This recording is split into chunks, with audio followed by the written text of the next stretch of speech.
Sarah Huckabee Sanders, White House Press Secretary. Good morning to you, Sarah. Good morning. It's great to be with you. So we heard the president yesterday. A lot of people agree with him. They say, why don't these lawmakers do what we've put them in office to do and focus on health care and things that really matter instead of investigation. What are your thoughts? The president's exactly and 100% correct. It is an absolute embarrassment that members of Congress are using all of their time and resources into attacking the president when they should be looking at trying to solve problems that this country has, like the president is doing. They should follow his example of coming to work every day and looking for how they can help the American people, not how they can attack this president. It is absolutely outrageous that their number one job and their number one priority is to try to beat every person that is supportive of this president, beat them down and attack them instead of, and look for these just this expedition that you are seeing led by Chairman Nadler is truly an embarrassment to Congress, and it's hurting our country, and it is the opposite of what they were elected to do and the opposite of what we need them to do. Well, Jerry Nadler said that the reason they had to do it was because for the first 2 years of the administration, Sarah, there was no oversight. But, you know, you look at past, we know that the Mueller investigation could be close to an end. He's looking into all sorts of things. It's not like the Democrats have any evidence that the president broke any laws, but I've heard a number of Republicans who support the president say they're simply steamed that he won the presidency back in 2016. What Chairman Nadler is missing is that the first 2 years were not about oversight. They were about success. They were about delivering on the things that the president campaigned on and promised the American people he would do once he got elected, which is why he got elected in the first place. He came here to change the way that Washington works, and Chairman Nadler is doing exactly what every single person who voted for this president, 63 million Americans, came out in a loud voice and said, we're sick and tired of. We want something different. We want Donald Trump, and we like what he's doing. They like the fact that we have a booming economy. They like the fact that ISIS is on the run. They like the fact that we're making new trade deals. They like the fact that our enemies now fear us and our allies actually respect us, and that we have better relationships on the world stage that had been destroyed over the last 8 years. They want somebody who is actually doing something for them, not someone who is simply focused on attacking other people like we're seeing from the Democrats.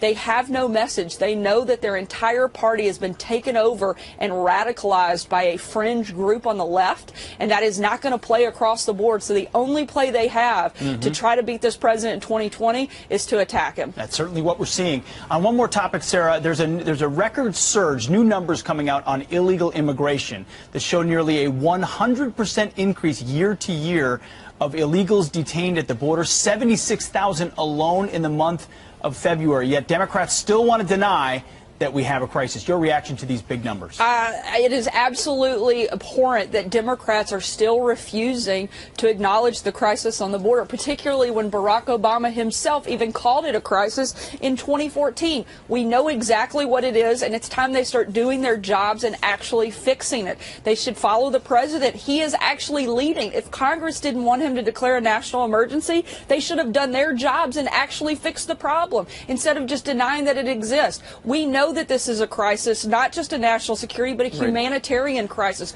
54% increase in unaccompanied children coming across this border.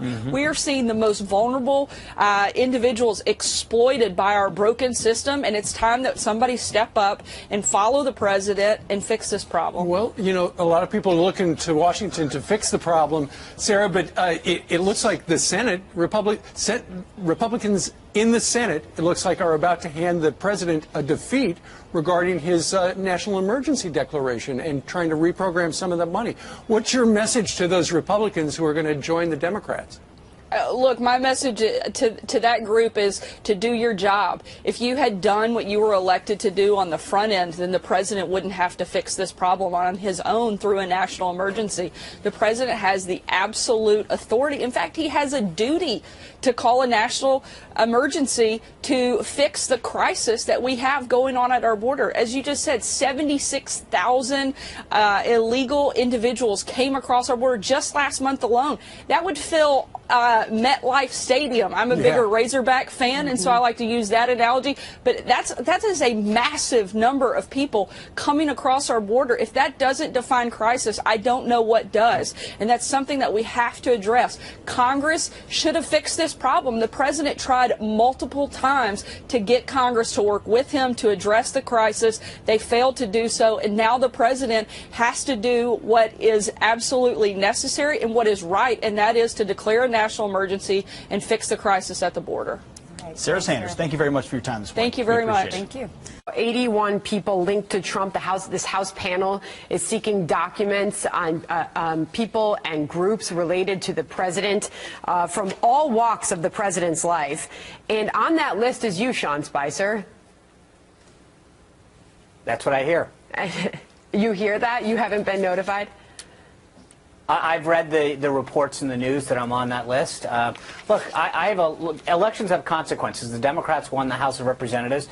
They have an oversight responsibility that I respect. The only point that I would make on this that's kind of interesting is it started off with the House Intelligence Committee focusing on Russia and collusion. They came out with a report that said that there wasn't any. Democrats said that it was a one-sided debate and that we needed to look to the Senate. The Senate came out and actually confirmed that there was no collusion. Now we've got the Mueller report going on, and what the Democrats are starting to realize is that from all the tea leaves that we've seen, that while some people did some bad things, that there were some people that clearly interfered with the last election, that there was no collusion. And so they've started to move on and go on what appears to be at least a potential fishing expedition, kind of going through the president's finances and personal relationships and et cetera. They have a constitutional right and responsibility to exhibit oversight over the executive branch. But going back through the president's personal finances and history, who knows how far, seems a bit of an expedition as opposed to enacting an agenda that they put the American people to be elected, to govern on. So it's interesting that when given the chance, winning an election, instead of focusing on all these issues that they care about, they call as their first witness in one of their committees a convicted liar. And then the second thing they do is go on a wild fishing expedition. All right, and I want to move on to Hillary Clinton here, but just the AP says that they've asked you to turn over any work diaries, journals, a description of daily events related to your employment with Trump. I know there's probably some legal constraints for what you can say here, but that is being reported. Just can you confirm any of that? All I will say is, again, I have seen the reports, and I will do everything that to facilitate this investigation, and there's nothing that I have to hide, or so I want a swift conclusion to this whole thing as soon as possible. Authorities very quickly were able to make visual identifications on all but 6 of the victims. The coroner hoping to establish positive IDs on the remaining 6 using fingerprints. Take a listen. We know who those individuals are. We've talked with the families, and as of 12 noon today, I have none that have been reported to me as missing, still missing. We think we have everybody. Yeah, and Lee Scott Academy's Facebook page has identified one of the victims, one of the children, as a 4th grader at the school by the name of Taylor Thornton. Friends have set up a GoFundMe site to raise money to help pay for the family's funeral and other expenses. That site has already raised more than $30,000. A lot of people wanting to help out, Bill. They might need more help than that, too, as the days unfold. What are survivors telling you, Jonathan? Yeah, we've talked to a lot of people who were here during the storm, a lot of people who lost a lot of property, and yet I have yet to meet anyone here in Alabama who's complaining about the material things that they've lost. Instead, they say that they worry much more about the loss of life, those who either lost their own lives or neighbors who lost loved ones, and they grieve for those people. Survivors say that they're lucky to be alive, but their hearts go out to these people. Take a listen from what we heard from a woman named Jackie Phillips. We wasn't hurt, but I feel so bad. Nothing happened to us, and everybody's got all this done to them. That's what's so bad. It makes me feel bad.